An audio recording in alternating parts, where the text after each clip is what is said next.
자, 이제 오늘부터 두 번째 2강 원자의 구조 부분을 들어가도록 하겠습니다. 자, 1강에 관련된 내용들, 특히나 이제 화학 반응식과 양적 관계 따지는 내용들, 그런 것들 잘 정리를 하셔야 되고요. 실제로 우리가 문제를 좀 다뤄보면은 쉽게 나오면 또 쉽게 나오지만 어렵게 나오면 정말 어렵게 나올 수 있는 부분이 바로 앞에 화학 반응식과 양적 관계 부분이니까 그 부분 잘 좀 연습을 해 두시기 바랍니다. 자, 오늘 이제 두 번째 강의 원자의 구조 부분 한번 보도록 할게요. 자, 일단 우리가 이 원자의 구조에서는 제일 먼저 다루게 되는 내용이 바로 이제 원자의 구성 입자죠. 그지? 원자의 구성 입자 다루고 나서 그 다음에 우리가 각각의 원자 모형들을 살펴볼 것이고, 특히나 대표적으로 보호의 원자 모형, 그리고 이 현대의 원자 모형에 해당하는 오비탈에 관련된 내용들을 이 2강에서 쭉 다루게 될 겁니다. 자, 그런데 어찌 보면 이게 약간 좀 기본적인 베이스에 관련된 내용들이기 때문에 아마 수업 진행하는 것은 크게 무리는 없을 거라고 생각을 하고요.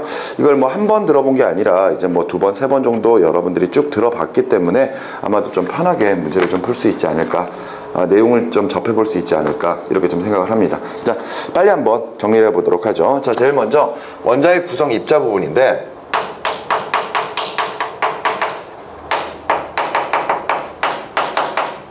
우리가 알고 있다시피 원자는 일단 원자핵과 전자로 쪼개집니다.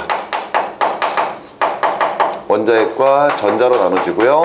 이후에 원자핵은 다시 양성자와 중성자로 각각 나누어지죠. 그리고 더 나아간다면은 이때 각각 양성자와 중성자는 쿼크라고 하는 기본 입자로 구성되어 있다. 뭐 그 정도까지도 우리가 쭉 살펴볼 수가 있습니다. 자, 그런데 일단 우리 교재에 나와 있는 내용을 여기다 좀 일단 정리를 하면은요. 일단 원자라고 하는 것을 가장 먼저 이야기한 사람은 돌턴이에요. 그죠? 돌턴이 당시에 물질의 기본 입자를 더 이상 쪼개지지 않는 기본 입자이다 이러면서 원자라고 하는 용어를 사용하기 시작을 했거든요. 그러면서 이제 원자라고 하는 용어가 사용되면서 그 당시에 이제 질량 보존의 법칙이나 일정 성분비의 법칙이나 이런 질량과 관련돼 있는 법칙들이 증명이 되기 시작을 해요. 그렇기 때문에 원자라고 하는 것을 인정받거든요. 근데 당시에 돌턴은 원자는 쪼개지지 않는 일정한 구의 형태를 나타낸다, 이렇게 이제 설명을 한단 말이에요. 그런데 이후에 다른 학자들에 의해서 원자가 쪼개진다라는 게 발견이 되죠. 그러면 돌턴의 원자설은 결과적으로 잘못된 거네요. 맞죠? 하지만 우리가 돌턴의 원자설을 매우 중요하게 보는 이유는 결과적으로 돌턴의 원자설로 인해서 화학의 발전이 이루어졌다, 그렇게 생각을 하시면은 왜 돌턴의 원자설이 중요한지 대략적으로 이해를 하실 겁니다. 자, 일단 이제 돌턴이 원자설을 통해서 원자라고 하는 것을 주장을 했다, 이런 내용들 알 수 있고요. 그 이후에 전자입니다. 전자는 톰슨이라고 하는 사람에 의해서, J.J. 톰슨이라고 하는 사람에 의해서 발견이 되거든요. 이후에 음극선 실험을 통해서 우리가 이 전자가 발견되는 과정을 살펴볼 거예요. 그리고 나서 원자핵을 발견한 사람은 러더퍼트죠. 러더퍼트고요. 그 다음에 양성자를 발견한 사람이 골트슈타인, 그리고 중성자는 체드윅에 의해서 각각 입자가 발견이 됩니다. 그러면서 앞서 이제 돌턴이 원자 자체는 하나의 구의 형태를 띠고 있다, 이렇게 설명을 했었지만 새로운 입자들이 발견이 되면서 원자 모형은 계속해서 바뀌어 나가요. 특히나 이제 톰슨 같은 경우에는 전자를 발견하고 나서 그 전자가 원자에 처박혀 있다라는 이제 푸딩 모형을 이야기하게 되고, 그 다음에 러더퍼트는 원자핵을 발견하면서 원자의 대부분은 빈 공간이며 원자핵 주위로 전자가 돌고 있다, 뭐 이런 식으로 계속해서 모형들을 만들어 나가기 시작을 하죠. 자, 그런데 이때 이런 각각의 입자들을 발견한 사람이 있을 때, 이때 이런 입자들의 발견 순서를 한번 좀 생각을 해보도록 하자고요. 오케이? 이때 원자의 구성 입자 중에 당연히 가장 먼저 나타난 용어는 원자라고 하는 용어일 겁니다. 맞죠? 돌턴이 원자라고 하는 걸 이야기를 했어요. 그리고 나서 두 번째는 전자를 발견한 톰슨입니다. 전자를 발견한 톰슨. 그럼 그 다음에 누구지? 라고 물어보면은 보통 대부분의 학생들이 원자핵이요, 이렇게 이야기를 하거든요. 근데 실질적으로는 그 다음에 발견된 것은 골트슈타인의 양성자, 그리고 나서 네 번째가 원자핵, 그리고 마지막 다섯 번째가 중성자라고 생각을 하시면 됩니다. 뭐 물론 이 발견 순서가 중요한 건 아니에요. 그런데 일단 개념 자체를 명확하게 잡으셔야 되거든요. 자, 이런 식으로 발견이 순서가 된 것은 선생님이 조금 이따가 전자 음극선 실험 그거 이야기하면서 다시 한번 좀 설명을 해 드릴게요. 자, 그러면서 이렇게 각각 원자들을 쪼개보면은 궁극적으로는 원자를 구성하는 입자는 양성자와 중성자, 전자다. 이렇게 우리가 세 가지로 이제 표현을 할 수가 있을 겁니다. 이때 우리 교재에 보시면 그런 구성 입자들의 질량과 상대적 질량, 전하량, 그리고 상대적 전하값이 나와 있어요. 근데 우리는 여기서 원자의 구성 입자의 실제 값들은 눈여겨서 보지 않으셔도 됩니다. 원래 질량을 봐도 너무 작고요. 그 다음에 전하 같은 경우에도 우리가 특별히 화학에서는 다룰 필요는 없거든요. 예를 들어서 이제 물리 같은 경우에서는 이제 전자의 전하량 같은 것들 따지기 때문에 그런 것들은 알아둘 필요가 있지만 사실 화학에서는 크게 다뤄지진 않습니다. 하지만 뭐 이 정도까지는 알아뒀으면 좋겠다라는 것은 있는데 양성자와 중성자, 전자의 실제 질량은 무시하고 상대적 질량비만 보면은요, 양성자와 중성자는 상대적 질량비가 거의 1대1입니다. 그러니까 둘의 질량은 거의 비슷하다라는 거죠. 하지만 전자 같은 경우에는 각각 양성자나 중성자에 비해서 1837분의 1 정도로 작아요. 그런데 우리가 이 수치를 외워야 될까요? 아니라는 거죠. 이 수치를 외우는 게 아니라 양성자나 중성자는 질량이 거의 비슷하고 전자는 그에 비해서 질량이 어떻다? 매우 작다. 이렇게 생각을 하시면 되는 겁니다. 여기까지 이해가 되시죠? 자, 그리고 나서 그 전하량도 나와 있는데 실제 전하량 무시하고요. 상대적 전하량을 보면은 전자 하나가 가지고 있는 전하량을 마이너스 1이라고 기준을 삼을 때 이때 양성자 하나당 전하량은 플러스 1이고요. 중성자는 이름 그대로 중성 상태이기 때문에 0의 전하량을 띠고 있습니다. 그러니까 이때 우리가 이 상대적 전하로 가지고 이야기할 수 있는 것은 양성자와 전자의 각각 상대적 전하는 부호만 다르고 크기는 어떻다? 같다. 이렇게 우리가 이야기할 수가 있는 거죠. 따라서 우리는 이 원자라고 하는 것을 항상 중성 상태로 보고 있습니다. 그래서 예를 들어서 우리가 원소 기호를 적을 때 예를 들어 수소 같은 경우에는 원자 번호 1번, 헬륨 같은 경우에는 원자 번호 2번 이런 식으로 원자 번호를 부여하게 되는데 이때 이 원자 번호라고 하는 것이 결과적으로 그 원소가 가지고 있는 양성자의 수죠. 그런데 항상 원자는 중성 상태여야 되기 때문에 양성자가 몇 개냐에 따라서 플러스의 힘이 생기게 되면은 그를 상쇄시켜주기 위해서 마이너스 힘을 가지고 있는 전자를 같은 개수만큼 가져야 된다는 겁니다. 따라서 양성자 수와 무슨 수는 같다? 전자의 수는 같다. 이렇게 우리가 정의를 내릴 수가 있는 거죠. 오케이 무슨 말인지 이해가 됩니까? 그러면서 위쪽에다가 우리가 질량수 적어주는 경우 있잖아요. 예를 들어 수소의 질량수가 1이다. 뭐 예를 들어서 헬륨의 질량수는 4다. 이렇게 적었을 때 이 질량수라고 하는 게 그 각각의 원소들의 상대적 질량을 비교하는 것. 그런데 이때 원자 자체가 양성자, 중성자, 전자 이 세 가지로 구성되어 있다고 하더라도 전자의 질량은 원자의 질량에서 무시할 수 있을 만큼 작기 때문에 전자를 몇 개 가지고 있는 것은 크게 중요하지 않고요. 양성자나 중성자의 질량이 거의 비슷하기 때문에 실질적으로 얘가 몇 배 더 무겁지 이 정도로 상대적으로만 비교하려면은 특별히 실제 질량을 볼 필요 없이 그 원소가 가지고 있는 양성자의 수에다가 중성자의 수를 더함으로써 우리가 그것을 알 수가 있다라는 것. 오케이? 이렇게 우리가 정의 내릴 수가 있겠죠. 자, 특히나 여기 보면은 양성자의 전하량을 지금 현재 플러스 1이라고 하고 있고요. 전자의 전자의 상대적 전하를 마이너스 1이라고 하고 있습니다. 근데 뭐 실제 값을 보면은 실제 값은 양성자 같은 경우가 하나당 플러스 1.6 곱하기 10의 마이너스 19 쿨롬을 나타내고 있고요. 그 다음에 전자 같은 경우에는 마이너스 1.6 곱하기 10의 마이너스 19 쿨롬을 나타내고 있단 말이에요. 그런데 여기서 사실 꼭 외워야 되는 것은 아니지만 알아두면 좋은 것은 문제를 통해서 보면은 이런 문제가 가끔 나오거든요. 예를 들어서 X라고 하는 원소의 모형이다. 이러면서 가운데 이제 원자핵을 딱 보여주는 거죠. 그러면서 거기에다가 예를 들어 플러스 뭐 3 이렇게 적혀 있다 이거지. 알겠니? 그러면서 바깥쪽에 이렇게 전자들이 이렇게 돌아다니고 있는 모양을 딱 그려줘요. 알았지?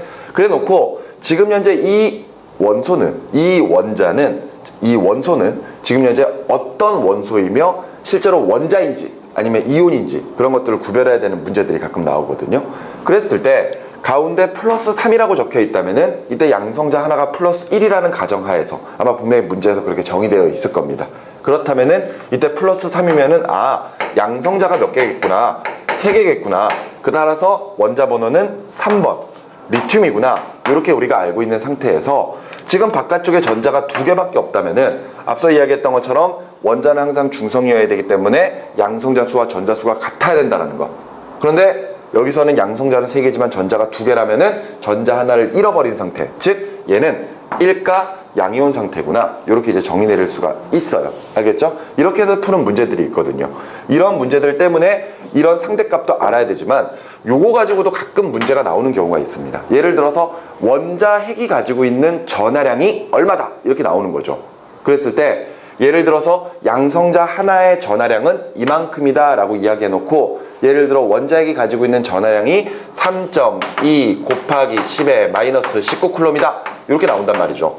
그러면은 양성자 하나가 1.6 곱하기 10의 마이너스 19쿨럼이니까 그 어떤 원소가 가지고 있는 양성자의 전하량이 이만큼이라면은 지금 여기로 몇 배?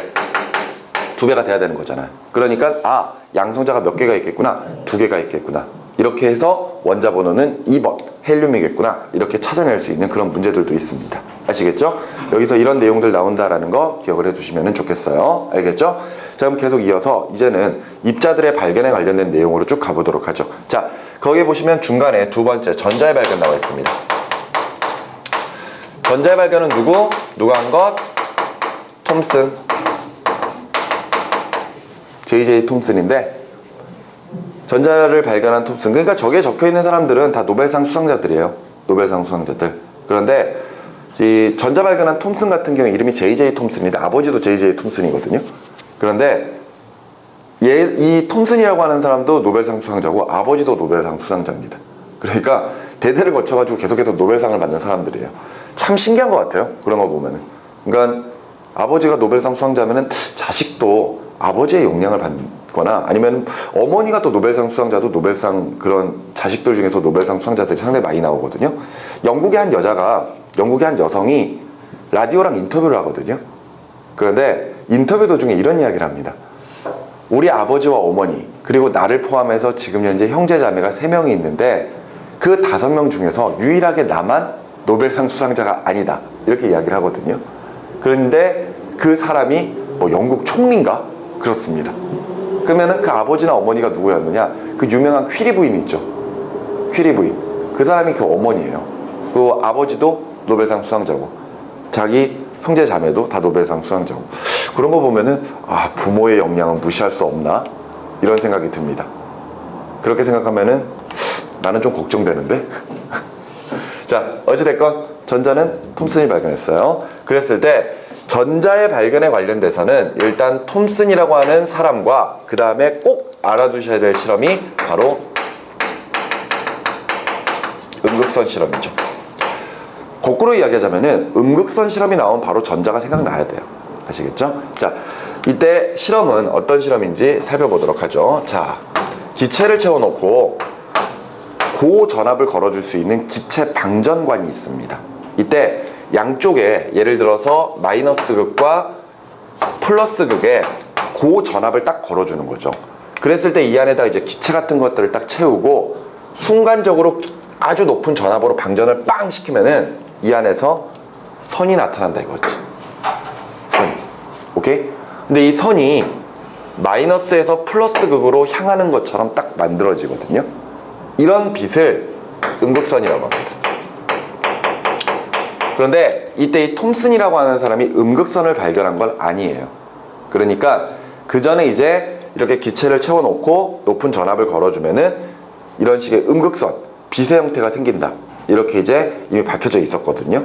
근데 이 톰슨이 이 음극선이 실제 빛인지 아니면은 입자의 흐름인지 그것을 밝혀내 보려고 했던 거예요.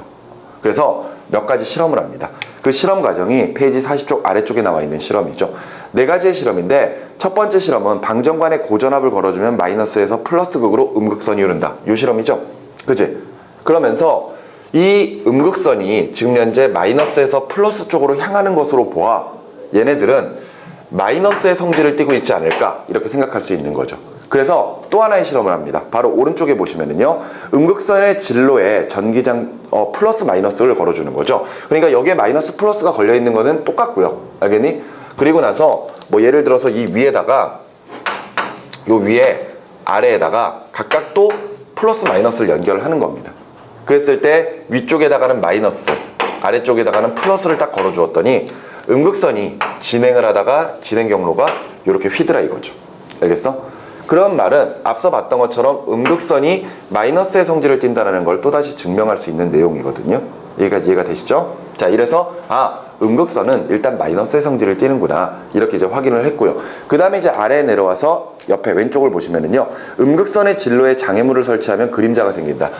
요 앞에다가 물체를 하나 놓아둬 보는 거죠. 그랬더니 그 뒤쪽으로는 그 물체에 그림자가 생깁니다. 근데 그림자가 생긴다라는 것은 예를 들어서 우리 주변에 생기는 그림자를 봐도 알겠지만 빛의 진행 경로가 가로막히면 뒤에 그림자가 생기는 거잖아요.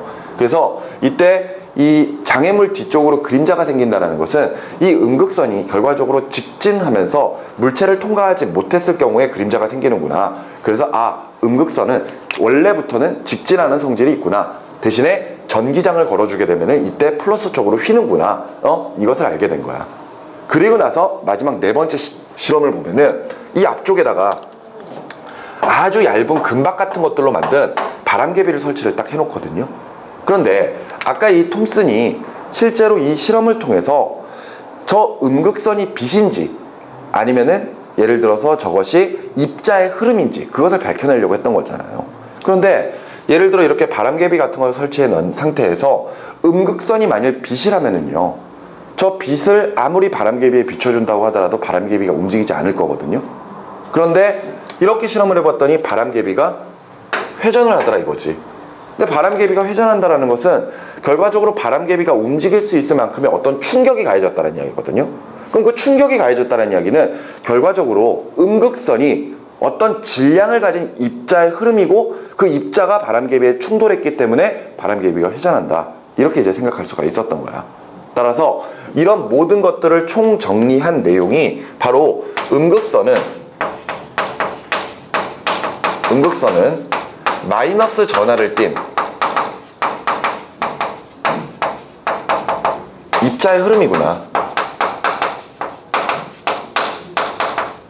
이걸 밝혀내게 된 거죠. 여기까지 무슨 말인지 이해되시나요? 그러면서 요 입자라고 하는 것을 뭐라고 정의 내렸다? 바로 전자, 이렇게 정의를 내린 거죠. 여기까지 무슨 말인지 이해가 되십니까? 이런 식으로 해서 톰슨은 이 전자의 존재를 발견하게 돼요. 자, 그러면서 조금 더 내용을 살펴보면은, 자, 그림 바로 위에 사이언스 디저트 바로 위쪽에 보시면 두 번째 음극선 실험에 대한 내용이 쭉 나와 있는데, 이때 세 번째 줄부터 보세요. 세 번째 줄, 밑에서 세 번째 줄. 음극선은 마이너스 극으로 사용된 금속의 종류와 방정관에 들어있는 기체의 종류에 관계없이라고 되어 있습니다. 그러니까 이 안에 금속으로 이제 금속판 같은 거 설치하고요, 그 다음에 이 안에 막 기체 같은 거 채워준다 그랬죠. 그래서 일단 이런 사실을 알고 난 다음에 뭐 금속판의 종류랄지 아니면 기체의 종류를 바꿔가면서 계속해서 실험을 하거든요. 그런데 이때 그렇게 실험을 한 이유는, 예를 들어서 이렇게 각각의 물질들마다 똑같이 실험했을 때 음극선이 나온다면은 그 안에 분명히 입자의 흐름이 있다라는 건데, 그 입자가 똑같은지 안 똑같은지 그걸 조사하려고 했던 거예요. 그래서 계속해서 내용을 보면은 이때 기체의 종류에 관계없이 같은 특성을 보이므로 라고 돼 있죠. 이게 무슨 이야기냐면은, 예를 들어서 요 안에다가 수소기체 같은 거 채워가지고 실험을 했어요. 근데 수소기체 같은 거 가지고 실험을 하면서 여기에다가 플러스 마이너스를 연결을 해놓는 거지. 그러니까 휘어지잖아. 맞지? 근데 이번에는 뭐 예를 들어 기체 종류를 바꿔가는 겁니다. 뭐 예를 들어서 헬륨을 집어넣거나 막 이런 식으로 기체 종류들을 바꿔나가요. 그러면서 똑같은 실험을 계속 진행을 하거든요. 근데 만일 음극선을 이루고 있는 입자의 종류가 달라진다면은 질량의 차이 같은 것도 생길 수 있을 거 아니야. 그러면 똑같은 전압을 걸어준다고 하더라도 휘어지는 정도가 다를 수 있거든요. 그런데 실험을 해봤더니 계속해서 똑같은 각도만큼 휘어지는 거예요. 아니, 어떤 기체의 종류를 쓰든 어떤 금속판의 종류를 쓰든. 알겠어? 그 말인즉슨 음극선의 구성 입자는 모든 물질이 공통적으로 가지고 있는 입자구나 라는 것을 알게 되고, 그것을 전자라고 명명을 내리게 됐던 거죠. 이해가 되셨습니까? 그래서 전자가 바로 원자의 구성 입자가 되는 거예요. 자, 넘어가시면 그 다음에 나와 있는 게 톰슨의 원자 모형 나와 있죠. 그 전에 돌턴이라고 하는 사람이 원자라고 하는 걸 주장을 하면서 이런 식의 하나의 구의 형태의 원자 모형을 제안을 합니다. 근데 이후에 톰슨은 새로운 입자를 발견했잖아요. 그런데 아직까지 톰슨 같은 경우에는 돌턴의 원자 모형을 따라가요. 즉, 원자는 하나의 구의 형태이다. 다만 자신이 발견한 전자가 구의 표면이나 아니면 내부에 듬성듬성 이렇게 처박혀 있을 것이다. 그러면서 이때 원자 자체는 항상 중성이어야 되기 때문에 전자가 마이너스 성질을 띠고 있다면은 구 자체가 플러스를 띠고 있을 것이다. 이런 식으로 생각한 모형, 즉 푸딩 모형이라고 하는 이런 모형들을 만들어내게 돼요. 여기까지 무슨 말인지 아시겠나요? 자, 이렇게 해서 이제 전자를 발견한 내용까지 우리가 정리를 해봤습니다. 그리고 나서 이제 그 밑으로 보시면은 원자핵의 발견이 나와 있죠. 자, 이번에는 원자핵의 발견을 보도록 하자고요. 자, 앞서 전자가 나오면은 바로 톰슨 나와야 되고, 실험은 무슨 실험? 음극선 실험. 이게 나와야 된다 그랬지? 맞지? 그런데 전자에 발견하면은 바로 러더퍼트가 나와야 됩니다. 러더퍼트 나와야 되고요. 이 러더퍼트가 행했던 실험이 바로 알파 입자 산란 실험이거든요. 이것도 바로 나와야 돼요. 그 말인즉슨 알파 입자 산란 실험 딱 나오면 바로 원자핵 이렇게 거꾸로 나와야 된다는 이야기죠. 됐습니까? 그런데 이거 들어가기 전에 선생님이 아까 원자의 구성입자 발견 순서가 원자 다음에 전자, 근데 전자 다음에 지금 우리가 보게 되는 원자핵이 아니라 뭐부터 발견했다? 양성자. 골트슈타인이 양성자부터 먼저 발견했다 그랬지? 그러면 이게 무슨 이야기인지 한번 다시 설명을 좀 해드릴게요. 아까 우리가 음극선 실험에서 예를 들어 여기다가 마이너스를 걸고 여기다가 플러스를 딱 걸어서 내부에 고전압을 딱 걸어주게 되면은 어떤 기체의 종류에 관계없이 마이너스에서 플러스 쪽으로 향하는 하나의 선이 나타난다 그랬죠? 그 선을 뭐라 부른다? 음극선. 이렇게 표현하는 거예요. 그러면서 이제 톰슨이 저게 입자의 흐름이라는 걸 알아냈잖아. 맞지? 그런데 이후에 골트슈타인이 저 음극선과는 반대되는 성질을 가지고 있는 플러스에서 마이너스로 흐르는 양극선의 존재를 찾아내게 됩니다. 양극선.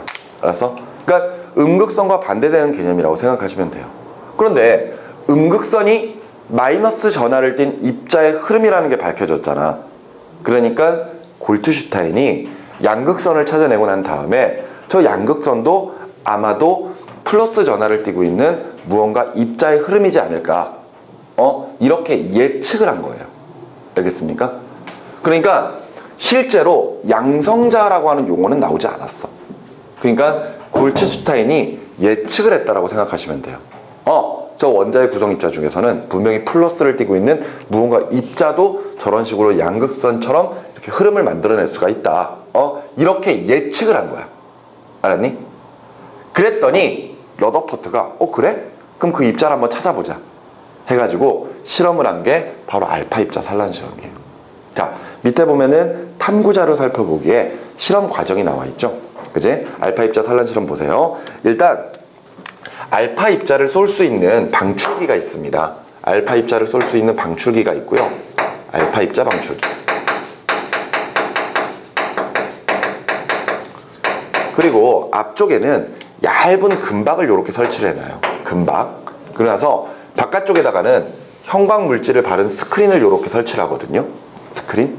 그런데 이제 이 스크린은 이제 알파 입자를 쏘아서 이 금박을, 알파 입자들이 금박에 충돌을 하고 난 다음에 그 다음에 그 입자가 어디로 가는지 그것을 확인하기 위해서 이렇게 스크린을 설치를 해 놓은 거거든요. 오케이? 그러면서 이 실험을 통해 과연 저 입자가 무엇인지 그걸 밝혀내려고 했던 겁니다. 자, 먼저 여기에서 이제 알파 입자라고 하는 이 용어가 나오고 있는데, 이 알파 입자는 원자번호 2번 질량수 4짜리 헬륨 원자핵이라고 생각하시면 돼요. 알았죠? 그러니까 보통 알파 입자 하면 헬륨이거든요. 헬륨. 알았어? 근데 여기서 이제 쏘고 있는 알파 입자는 쉽게 말해서 플러스를 띠고 있는 이런 물질, 입자라고 생각하시면 됩니다. 알겠죠? 이걸 뭐 직접적으로 물어보진 않아요. 직접적으로 물어보진 않는데 알파 입자가 플러스의 성질을 띠고 있다는 거 알아두세요. 알겠죠? 그러면서 이제 러더퍼트는 이 실험을 할 때 미리 이런 식으로 예측을 합니다. 그 전에 원자 또는 톰슨 이런 사람들이 이제 모형을 막 만들어냈을 때 우리가 어떤 고체 같은 물질들은 입자들이 따닥따닥 붙어 있잖아요. 그런데 분명한 것은 이 당시에는 이제 입자와 입자 사이에 분명히 빈 공간이 있다는 것은 인정을 했거든. 그러니까 예를 들어 이런 식으로 알파 입자 같은 것들을 쏘게 되면은 어떤 입자를 금박 같은 데 충돌을 시키면은 그 금박을 이루고 있는 입자들 사이사이에 빈 공간들이 있으니까 그 사이를 삐집고 통과할 거라고 생각을 했었어요. 오케이? 약간씩 진로가 휘어지긴 하겠지만 어찌됐건 얘네들은 이 금박을 통과해서 스크린 뒤쪽에 아마도 도달할 것이다. 이렇게 이제 생각을 했던 거지. 이때 금박을 쓴 이유도 금박이 우리 주변에 있는 금속 중에서 가장 얇게 만들 수가 있기 때문이에요. 가장 얇게 만들 수가 있는 금속이 금이기 때문에 우리가 이제 금박을 사용하고 있다. 이렇게 생각하시면 됩니다. 그래서 실험을 해요. 실험을 했는데 실제로 실험 결과는 예측을 했던 것처럼 대부분 알파 입자들이 금박을 통과해서 그 뒤쪽에 충돌하는 모습으로 나타나게 됩니다. 그러니까 형광물질을 발라놨으니까 알파 입자들이 충돌하면 그 부분에서 색깔이 나타날 거거든요. 그런 것들의 색깔을 조사하기 시작을 했던 거예요. 알겠죠? 그래가지고 대부분 알파 입자들이 요 금박을 통과해서 대부분 이쪽으로 왔구나. 그렇다면 뭐 진행 경로는 뭐 이런 식으로 진행을 해야 되겠죠. 여기까지 이해가 되시죠? 그런데 이렇게 실험을 하다 보니까 몇몇 알파 입자들이 여기나 또는 여기에 발견이 되는 거예요. 그 말인즉슨 알파 입자가 진행 경로가 이렇게 휘었다는 이야기거든요. 맞죠? 그리고 이것 말고도 예를 들어서 알파 입자들이 여기나 이런 데도 관찰이 되는 거지. 그런 말은 알파 입자가 도리어 반사되어서 충돌해서 바깥쪽으로 튀어나왔다. 이렇게 우리가 해석할 수가 있는 거야. 그래서 이 러더퍼트가 이런 내용들을 이제 왜 그렇게 되는 건지 정리를 하기 시작을 하는 거죠. 자, 일단 첫 번째 여기 부분 알파 입자들이 대부분 금박 뒤쪽에 많이 보이기 시작한다는 이야기는 바로 알파 입자는 직진을 했다. 이렇게 우리가 볼 수가 있는 거죠. 그제? 어떤 거에 방해를 받지 않고 일단 직진할 수 있었다. 이렇게 지금 해석을 할 수가 있었던 내용일 겁니다. 그 다음에 이제 두 번째로 요 정도에 이렇게 보이는 이유는 알파 입자가 진행을 할 때 알파 입자를 휘게 하는 전하를 가진 입자가 존재할 것이다. 이렇게 해석할 수가 있었던 거죠. 그리고 예를 들어 여기나 여기에 각각 입자들이 오는 이유는 세 번째, 알파 입자를 튕길 수 있을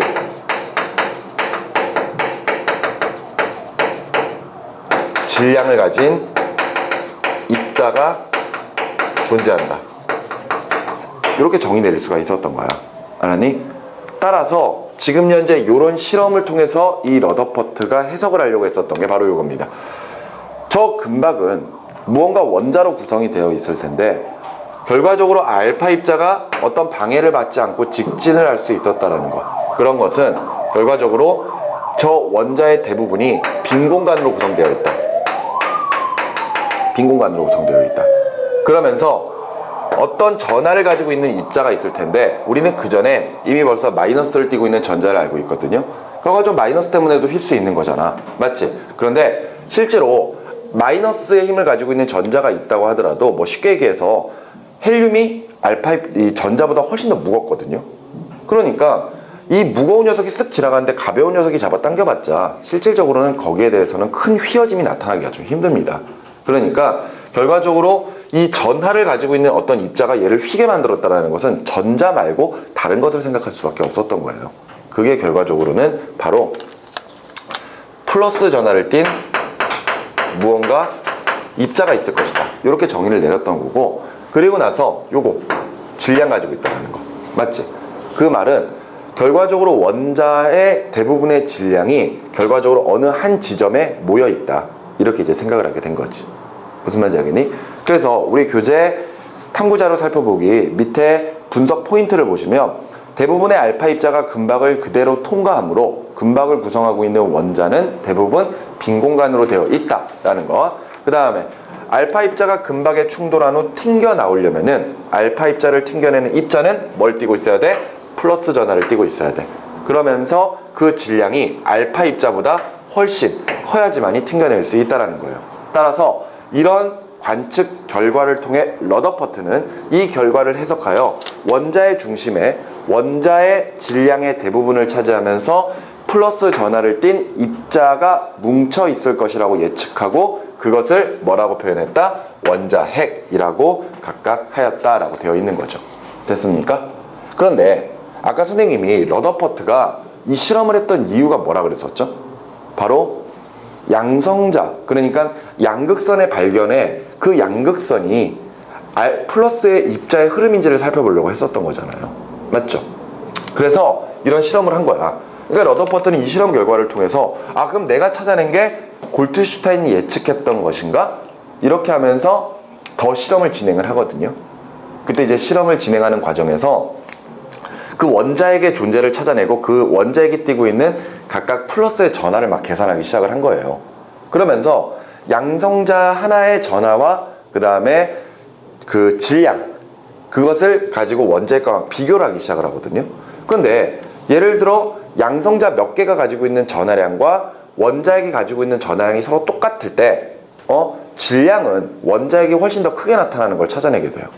그러니까 질량이 서로 같지 않는 것을 알아내게 되거든요. 그런데 왜 전하가 똑같은데 질량이 다를까? 이것을 고민하던 러더퍼트가 그러면은 내가 지금 찾아낸 원자핵 내에는 플러스를 띠고 있는 입자 말고 아무런 전하를 띠고 있지 않으면서 중성 상태, 그러니까 아무런 전하를 띠고 있지 않은 중성 상태면서 질량만 가지고 있는 입자가 있을 것이다 라고 예측을 합니다. 알겠니? 근데 그 예측을 들은 최두익이 그래? 실험해봐야지? 이러면서 이걸 막 바꿔나가요. 금속판의 종류를 막 바꿔가면서 실험을 합니다. 그러다가 베릴륨으로 가지고 실험을 하니까 이 안에서 아무런 전하를 띠고 있지 않은 입자가 튀어나오는 것을 관찰하게 돼요. 그래서 그것을 중성자라고 명명을 했던 겁니다. 자, 이런 내용이 결과적으로 이제 원자의 구성 입자의 전체적인 내용이거든요. 자, 그러면서 다시 그 탐구자료 살펴보기 바로 위쪽에 러더퍼트의 원자 모형 나와 있는데 원자핵을 발견한 러더퍼트는 플러스 전하를 띠는 매우 작은 크기의 원자핵이 중심에 있고 마이너스 전하를 띠는 전자가 원자핵 주위를 돌고 있는 입자 모형을 생각하였다. 요거죠? 자, 가운데 플러스가 있고 그다음에 바깥쪽에 이렇게 전자가 돌고 있는 모형. 맞지? 이런 것들을 생각을 합니다. 자, 그러면서 뒤로 넘어가서 페이지 42쪽에 보시면은 양성자와 중성자의 발견에 관련된 내용이 있는데 이 부분 읽어주시면 돼요. 아시겠죠? 실제로 문제는 대부분 원자, 원자핵, 전자에 집중되어 있고 양성자나 중성자 같은 경우에는 문제에 나오기가 조금 힘듭니다. 알겠죠? 특별한 내용이 없거든요. 하지만 어차피 수능 교재, 우리 수능 특강 교재에 나와 있는 내용이기 때문에 한 번 정도는 꼭 정독을 할 필요 있다라는 거 알겠죠? 그거 보시면 되겠고요. 그 아래 보시면 원자의 표시 나와 있죠? 원자의 표시 이미 설명해 드렸습니다. 맞죠? 이때 원소 기호 쓰면서 왼쪽 하단부에다가는 원자 번호. 근데 그 원자 번호가 의미하는 것은 양성자의 수면서 전자의 수라는 거. 그리고 왼쪽 상단에 적어주는 것은 질량수. 질량수는 양성자와 중성자를 더한 것. 이때 우리가 1강에서 배웠었던 이 각각의 원자들의 상대적 질량을 뜻하는 원자량과 질량수는 서로 다른 거라는 거. 이거 꼭 기억하셔야 됩니다. 알겠죠? 그러니까 이 원자량 이러면은 동위원소까지 포함해서 그 존재 비율까지 감안한 평균적인 값을 원자량이라고 하고 있는 거고 질량수는 그 입자 하나하나의 상대적 질량을 뜻하고 있는 거예요. 알겠죠? 그 둘의 차이가 있다는 거 기억해 두셨으면 좋겠습니다. 자, 밑에 보면 기출문제 다시 보기 있는데 문제 잠깐 좀 볼까요? 어떤 원소의 이온을 모형으로 나타낸 것입니다. 이온이라고 나왔어요. 그 상태에서 설명으로 옳은 것은 했습니다. 가운데 보시면 원자핵 그림에 플러스를 띄고 있는 게 몇 개 있어? 플러스 띄고 있는 몇 개 있어? 3개 있죠. 그렇다면은 양성자가 몇 개다? 양성자가 몇 개다? 3개다. 따라서 원자 번호 3번 리튬이라는 이야기가 되겠죠. 거기에다가 그 주변에 아무런 플러스 기호가 없는 입자들, 바로 이 녀석이 중성자일 거 아니야. 그 중성자가 4개가 있으니까 결과적으로 양성자 3개, 중성자 4개가 있다면은 얘는 질량수가 얼마겠구나? 7이겠구나. 이렇게 우리가 볼 수 있죠. 그러면서 양성자는 3개인데 주변에 전자 몇 개? 2개. 따라서 얘는 원자 번호 3번 리튬 1가 양이온이구나. 이렇게 정리한 다음에 문제를 풀어셔야 되겠죠. 기억, 플러스 전하를 띄고 있다. 맞는 말이죠. 그 다음에 니은의 원자 번호는 7번이다? 아니죠. 원자 번호가 7번이 아니라 질량수가 7이죠. 그리고 디귿의 질량수는 9이다? 틀렸죠. 질량수는 7입니다. 원자 번호는 3번, 질량수는 7. 그래서 옳은 것은 1번 기억 하나밖에 없습니다. 이해되셨죠? 자, 그 밑에 동위원소 나와 있는데 우리 동위원소 앞에서 다뤄봤기 때문에 그냥 패스하도록 하겠고요. 바로 옆에 나와 있는 기출문제 다시 보기 문제 보도록 합시다. 자, 표는 자연에 존재하는 탄소 3가지 동위원소에 대한 자료이면서 탄소의 원자량은 12.01이다 이렇게 나와 있습니다. 자, 원자량이 12.01이라는 거 보여줬어요. 그런 상태에서 동위원소가 각각 탄소, 질량소 12짜리, 그 다음에 13짜리, 그 다음에 14짜리가 있죠. 그리고 나서 옆에 보면은 상대 원자 질량이 12.00, 13.00, 14.00입니다. 그런데 앞서 문제에서 평균 원자량이 얼마? 12.01이라고 했거든요. 그렇다면은 이 원자량은 평균 이 각각의 동위원소들의 질량수와 존재 비율까지 감안하는 건데 이때 그 값이 12.01이 나왔다는 이야기는 지금 현재 3가지의 동위원소 중에서 거의 대부분 무엇으로 존재한다? 요것으로 존재한다 이렇게 볼 수가 있겠죠. 뭐 거의 실제적으로 12짜리가 98.9% 정도를 차지하고 있고요. 그 다음에 13짜리가 거의 한 1.1% 정도를 차지합니다. 그리고 얘는 거의 없다고 보시면 돼요. 알겠죠? 근데 뭐 저런 수치까지 알아둘 필요는 없고요. 설명으로 옳은 것 가보도록 할게요. 기억. 각 동위원소의 중성자 수는 모두 같다. 자, 우리가 탄소 보면은 모두 원자 번호가 6번이죠. 그러니까 모두 원자 번호가 6번이라면 양성자의 수는 모두 6개. 그런데 이때 질량수가 12, 13, 14가 나온다는 이야기는 중성자의 수가 6개, 7개, 8개가 된다는 거지. 중성자의 수는 다 다릅니다. 기억 틀렸고요. 자연에 존재하는 비율은 12짜리 탄소가 13짜리 탄소보다 맞다. 그죠? 원자량이 12.01이 나왔으니까 12에 가깝다라는 것은 결과적으로 12짜리가 대부분이다. 이렇게 볼 수가 있겠네요. 그래서 니은 맞고요. 디귿에 세 동위원소 각 1g 속에 들어있는 원자의 수는 같다. 생각해보면은 얘가 상대적 질량이 12거든? 그러면은 그냥 간단하게 이야기해서 얘가 1몰만큼 있으면은 12g이라는 거죠. 그리고 얘는 1몰 있으면 13g, 얘는 1몰 있으면은 14g이에요. 그럼 각 1g당이면 얘는 11분의 1몰, 얘는 13분의 1몰, 얘는 14분의 1몰이 될 테니까 당연히 원자의 수는 얘가 가장 가벼운 녀석이 제일 많이 들어있을 거고 가장 무거운 녀석이 가장 적게 들어있겠죠. 따라서 1g 속에 들어있는 원자 수는 다 다릅니다. 이해가 되시죠? 따라서 옳은 것은 니은 하나밖에 없으니까 2번으로 체크해 주시면 되겠습니다. 됐죠? 자, 그리고 나서 그 밑에 보시면은 사이언스 디저트에 수소와 산소의 동위원소로 생성된 다양한 물 분자 이런 게 나와 있는데 예를 들어서 보세요. 수소 같은 경우에도 3가지의 동위원소가 있죠. 수소. 이때 예를 들어서 질량수가 1짜리, 2짜리, 3짜리가 존재하고요. 역시 존재 비율은 얘가 제일 많습니다. 그렇기 때문에 우리가 평균 원자량을 1이라고 이야기하고 있잖아요. 산소 같은 경우에도 여기서 3개가 나와 있죠. 16, 17, 18짜리가 있습니다. 16, 17, 18짜리. 근데 우리 산소도 평균 원자량을 16이라고 보고 있잖아요. 그 말인즉슨 거의 대부분 16으로 존재한다는 이야기거든요. 자, 이 수소와 산소를 가지고 물 분자를 만들 겁니다. 그런데 우리 주변에서 볼 수 있는 물의 성질을 보면은 다른 물질과는 다르게 예를 들어 고체, 액체, 기체로 갈수록 다른 일반적인 물질들은 부피가 커지면서 밀도가 작아지지만 물만은 좀 예외죠. 도리어 물 상태인 액체가 부피가 가장 작고 그 다음이 얼음, 고체, 그 다음에 기체란 말이에요. 그래서 밀도가 액체가 제일 크고 그 다음에 얼음, 그 다음에 수증기 순이죠. 그래서 예를 들어 하나의 용기에다가 물을 담아두고요. 물, H2O를 담아두고 거기다가 얼음을 띄워둘 겁니다. 그럼 얼음이 자연스럽게 이렇게 뜨잖아요. 맞죠? 이렇게 얼음이 물 위에 뜨는 이유는 결과적으로 물의 밀도보다 얼음의 밀도가 더 작기 때문입니다. 보통 얼음의 전체 부피에서 약 10% 정도가 바깥쪽으로 표면으로 노출이 되거든요.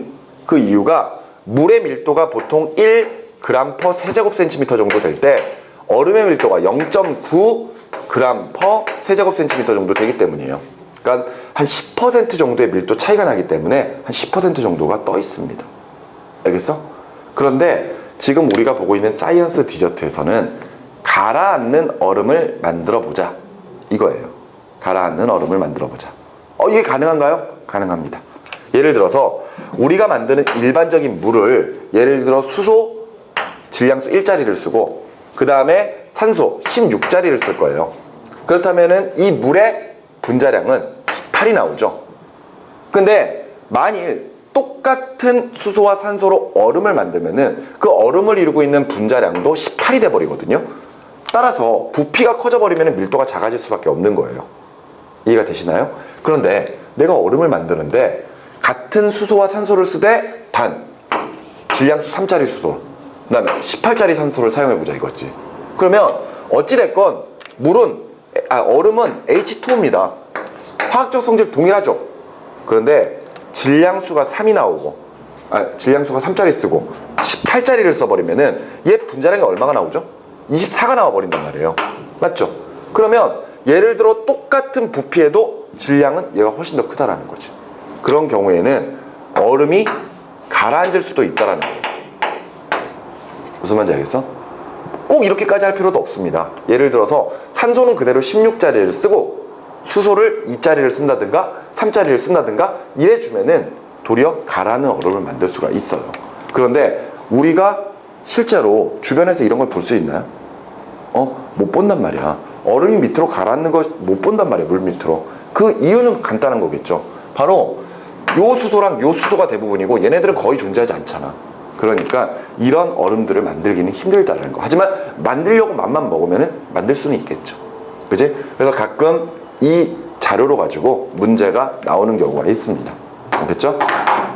가라앉는 얼음도 가능하다라는 거 기억을 해 두시기 바라고요. 그 밑에 보시면 이제 방사성 동위원소 나와 있는데 우리가 지금 이렇게 동위원소들을 막 보면은 1짜리 수소가 대부분이고 16짜리 산소가 대부분이다 이렇게 이야기하죠. 그럼 왜 얘네들은 그렇게 존재하기 힘드냐 이거지. 간단한 거예요. 질량수가 너무 크면은 불안정해집니다. 그래서 불안정해지니까 안정해지기 위해서 이런 동위원소들이 원래인 수소 1짜리나 16짜리 산소로 돌아가려고 해요. 그러니까 뭐 예를 들어서 여기 말고 또 다른 예로 탄소 같은 경우에도 뭐 14짜리가 있고 12짜리 뭐 이런 게 있단 말이에요. 근데 12짜리가 대부분이거든. 이때 불안정한 14짜리가 안정한 12짜리로 바뀌려고 합니다. 그때 이렇게 바뀌는 과정에서 얘네들이 에너지를 방출하는데 그게 바로 방사선이거든요. 알았어? 이렇게 방사선을 방출하면서 안정한 원소로 돌아가는 그런 원소들을 우리가 방사성 동위원소 이렇게 표현하는 거죠. 방사선을 내놓을 수 있는 성질을 방사성이라고 표현하는 겁니다. 알겠죠?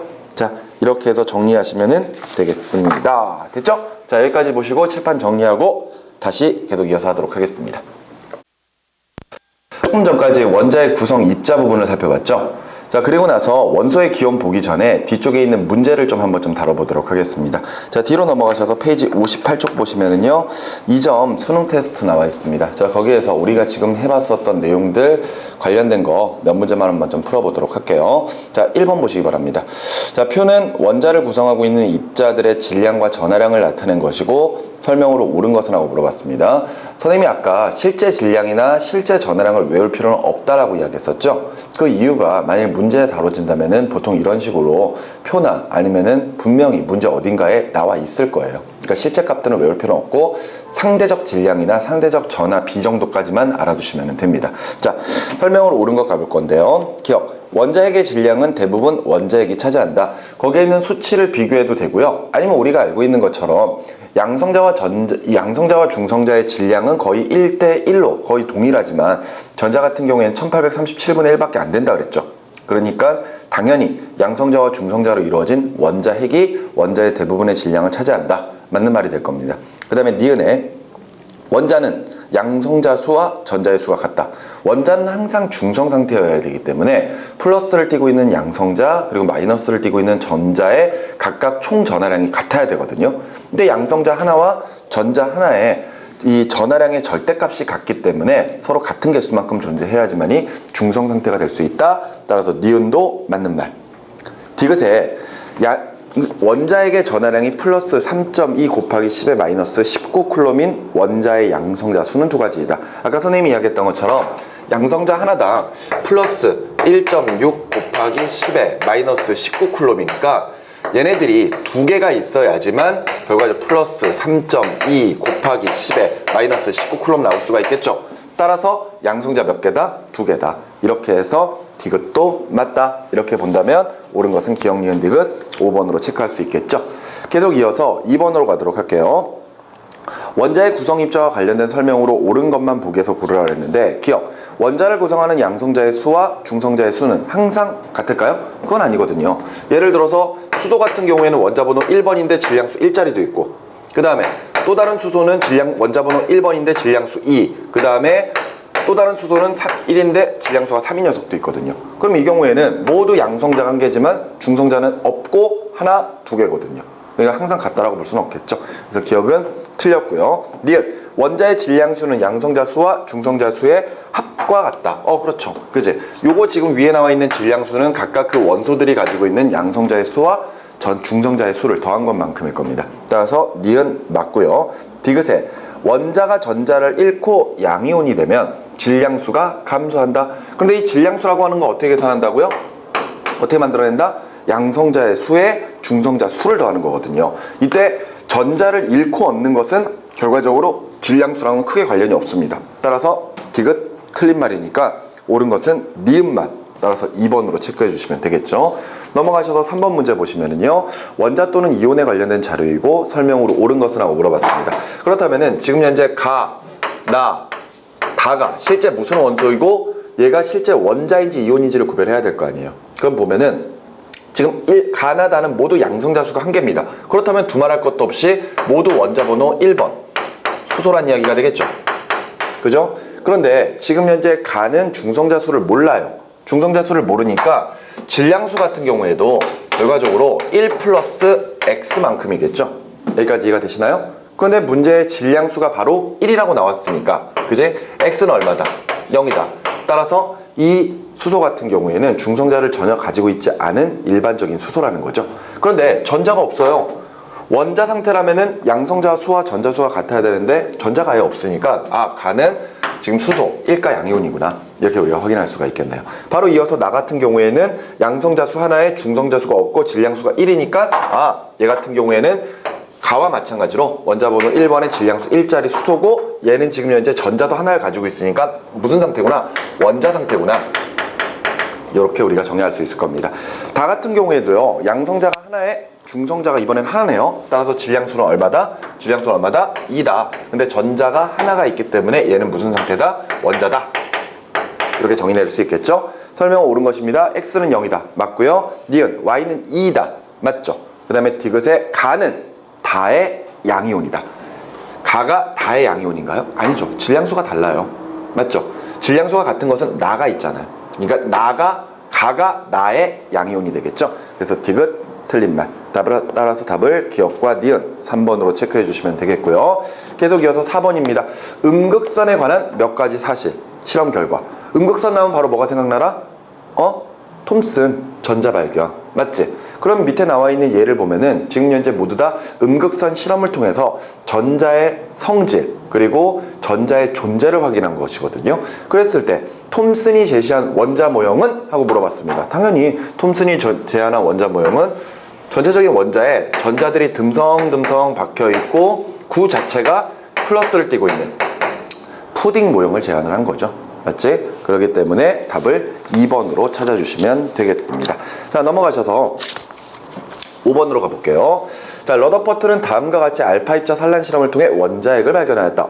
좋습니다. 앞서 문제랑은 다르게 이번엔 알파 입자 나왔으니까 바로 원자핵. 문제에서 원자핵이라고 이야기했고요. 그렇다면은 이 실험 결과로 알 수 있는 것만 보기에서 있는 대로 고른 것은 하고 물어봤거든요. 기억. 원자 내부에 플러스 전하를 띤 원자핵이 있다. 자, 이거는 실험 과정에서 크게 휘어진 알파 입자 또는 튕겨진 알파 입자를 가지고 확인할 수 있는 거죠. 그렇기 때문에 기억은 맞고요.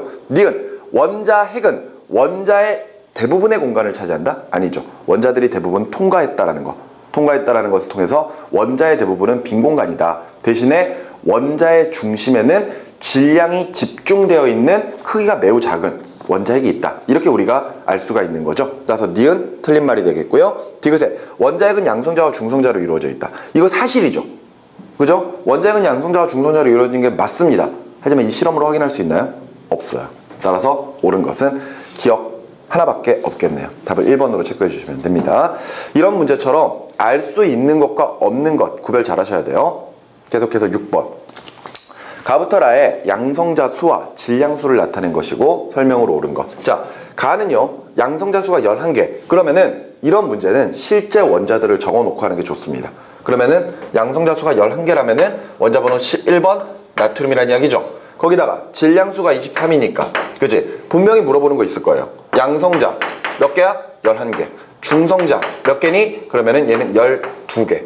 거기다가 추가적으로 전자의 개수도 11개. 원자니까요. 그지?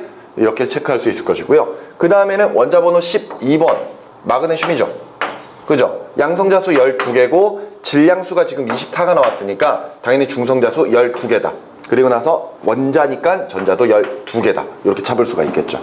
여기서 문제는 다 원자라고 했기 때문에 양성자와 전자수를 똑같이 하고 있는 겁니다. 하지만 가끔 문제에서 이온으로 나오는 경우도 있어요. 그럴 때는 각각 몇 가 양이온인지 몇 가 음이온인지에 따라서 전자수 바꿔줘야 되겠죠. 그 다음에 계속 이어서 다 같은 경우에도 똑같이 양성자수가 12개예요. 마그네슘이네요. 그죠? 그런데 질량수가 26이에요. 그러면은 양성자수는 12개인데 중성자가 몇 개? 14개. 맞죠? 그리고 나서 전자는 12개가 돼야 되겠죠. 됐습니까? 이렇게 정의할 수 있을 것이고 그 다음에 라 같은 경우에는 원자 번호 13번이니까 알루미늄. 그러면서 질량수가 27이니까요. 양성자수 13개, 이제 중성자수 14개. 그죠? 그리고 전자의 수 13개. 이렇게 정의해 놓고 이제 문제를 바로 풀어 나가야 될 것 같습니다. 자, 설명으로 옳은 거. 가장 가벼운 원자는? 하고 물어봤습니다. 뭘 비교하면 돼요? 요거 비교하면 되죠. 질량수 23, 24, 26, 27. 따라서 가장 가벼운 것 나트륨. 가가 가장 가볍겠네요. 기억 맞고요. 나와 다는 전자의 수가 같다. 나와 다는 둘 다 원자 번호 12번 마그네슘이기 때문에 동위 원소라서 질량이 다르더라도 양성자 수와 전자의 수는 서로 같습니다. 따라서 니은 맞고요. 디귿. 다와 라는 중성자의 수가 같다.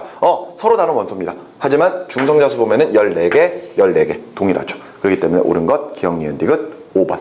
계속 이어서 7번입니다. 이번에는 원자 또는 이온의 구성 입자수라 그랬거든요. 그죠? 그러면은 확인해 봐야 되겠죠. 가 같은 경우에는 지금 양성자 수가 16개예요. 16개면 뭐죠? 이거 황이죠, 황. 맞지? 황. 그러면은 이 양성자 수 일단 16개 알아요. 그런 다음에 중성자 수는 지금 현재 확인할 수 없는데 옆에 보니까 질량수가 얼마? 36이 나왔잖아요. 그죠? 그럼 중성자 수 몇 개구나? 20개구나. 그럼 원래 원자 상태라면 전자가 16개여야 돼요. 그런데 전자수가 몇 개야? 18개잖아. 양성자 수보다 2개 많아요. 전자 2개 얻었기 때문에 얘는 이가 음이온이겠구나. 이렇게 정리할 수 있겠죠? 갑니다. 나는요 원자 번호 18번이네요. 아르곤이네. 아르곤. 그러면 당연히 양성자 수 18개. 그리고 중성자 수가 18개예요. 그렇다면은 질량수가 나오지 않는다고 하더라도 질량수는 2개 더해주면 되니까 36이 나오겠구나 알 수 있을 것이고 옆에 보니까 전자수가 18개예요. 따라서 얘는 무슨 상태구나? 원자 상태구나. 정리할 수 있죠? 그리고 나서 마지막 다를 보면은요 다른 양성자수 안 나왔어요. 양성자수 안 나오고 그 다음에 중성자수가 18개. 중성자수가 18개. 그런데 질량수가 얼마? 40. 그러면은 얘가 몇 개란 얘기야? 22개란 이야기네. 맞지? 중성자수가 22개구나. 미안. 중성자수가 22개. 그래 놓고 질량수가 40이니까 원자번호 양성자수 몇 개? 18개. 맞죠? 그러면 똑같이 18번 아르곤이구나. 이렇게 정리할 수 있는 거죠. 질량수는 지금 현재 40 나오고 있고요. 맞죠? 그래 놓고 전자수는 18개입니다. 그럼 얘도 똑같이 원자 상태. 됐지? 그러면은 옳은 거. 가는 양이온이다. 아니죠. 전자수가 더 많으니까 음이온이어야 되죠. 그래서 기억은 틀렸고요. 니은. 가와 나는 질량수가 같다. 질량수 둘 다 얼마야? 36이야. 그지? 그러니까 니은 맞는 이야기고요. 디귿에 다와 라는 동위원소이다. 원자 번호가 18번으로 동일하잖아요. 그러니까 중성자수가 다르다고 하더라도 결과적으로 동위원소에 해당합니다. 따라서 옳은 것은 기억, 니은, 디귿 5번. 됐지? 자, 이어서 8번으로 계속 갑니다. 자, 원자 가부터 나를 모형으로 나타낸 것이고 각각 동그란 입자들은 각각 원자의 구성 입자들이에요. 이에 대한 설명으로 옳은 것만을 보기 위해서 있는 대로 고른 것이었는데 분명히 바깥쪽에 돌고 있는 것은 전자겠죠. 바깥쪽에 있는 건 전자고 지금 현재 안쪽에 색깔이 연한 것과 진한 게 있어요. 진한 게. 그런데 이때 가는 이렇게 돼서 지금 전자가 하나 이렇게 돌고 있고, 그 다음에 나 같은 경우에는 까만 거, 진한 거 하나에 색깔 연한 거 2개 있고, 그 다음에 바깥쪽에 전자가 지금 현재 2개가 딱 돌고 있거든요. 그러면 전자는 확실해. 전자는 확실한 상태에서 내부에 양성자나 또는 중성자의 존재를 우리가 찾아내야 되잖아요. 근데 문제에서 분명히 둘 다 뭐라 그랬어? 원자라는 정의가 나왔거든요. 원자라고 했기 때문에 당연히 원자라면은 양성자의 수랑 전자의 수가 어때야 돼요? 같아야 됩니다. 따라서 지금 현재 가 같은 경우에 전자가 하나 돌고 있는데 원자라면은 당연히 하나 있는 요 녀석이 뭐다? 양성자다. 맞지? 그럼 양성자가 하나니까 원자 번호 1번. 그죠? 수소겠구나. 그런데 이때 진한 녀석 2개가 있죠? 이게 중성자니까 질량수가 얼마겠구나? 3이겠구나. 이렇게 찾아낼 수 있죠. 마찬가지로 나 같은 경우에도 전자가 2개 돌고 있는데 색깔 연한 게 2개 있잖아요. 그렇다면은 양성자가 2개 있는 헬륨이구나. 그러면서 중성자가 하나가 있으니까 얘는 질량수가 3이겠구나. 이렇게 찾아낼 수가 있는 거죠. 그지? 설명으로 옳은 것 가보겠습니다. 색깔 덜 진한 녀석이 양성자이다. 맞죠? 그 다음에 니은에 가와 나는 동위원소일까요? 아니에요. 양성자 수가 다르기 때문에 동위원소가 아닙니다. 그래서 니은 틀리고요. 디귿 가와 나는 질량수가 같다. 그쵸? 양성자와 중성자들이 각각 총합 3개씩 존재하기 때문에 동위원소입니다. 따라서 답을 기억과 디귿 3번으로 체크 되셨죠? 자, 그리고 나서 9번 문제. 탄소 원자와 산소 원자에 관한 자료이고 탄소 원자 표시법 가와 그 다음에 중성자수 나에 해당하는 것으로 옳은 것은 하고 물어봤어요. 그지? 지금 보면은 탄소의 표시법은 원자 번호 6번 질량수 12 이렇게 되어 있습니다. 그래놓고 뭐 원자 질량 띠링 나와 있고요. 그리고 나서 그 각각 양성자수 어쩌고저쩌고 막 이렇게 나와 있거든요. 그런데 지금 현재 산소 같은 경우에 양성자수 보여줬어요. 따라서 산소는 원소기호 5 적고 그 다음에 왼쪽에다가 뭘 적어줘야 돼? 8 적어줘야 되거든. 맞지? 그런 상태에서 이제 뭘 찾아야 됩니까? 질량수 찾아야 되거든요.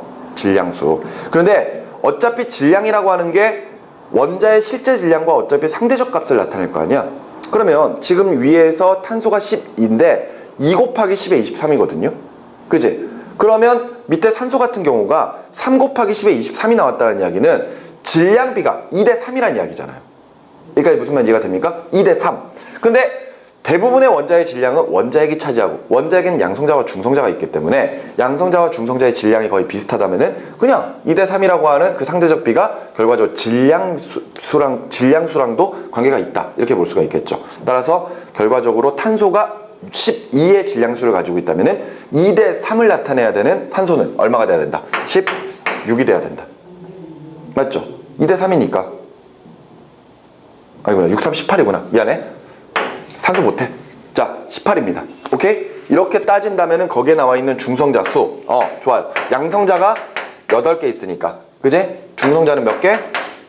10개가 있어야 된다. 이렇게 정의할 수 있겠네요. 따라서 우리가 제대로 적어 놓은 걸 찾아보면은 몇 번? 몇 번? 5번으로 체크하면 되겠네요. 이해되셨습니까? 자, 이렇게 해서 우리가 원소의 기원 전까지 관련된 2번 문제들을 좀 풀어봤고요. 이후에 3점짜리 문제는 다음에 좀 풀도록 하겠습니다. 알겠죠? 자, 다시 이제 앞으로 넘어오셔서 원소의 기원 부분 페이지 44쪽으로 돌아가겠습니다.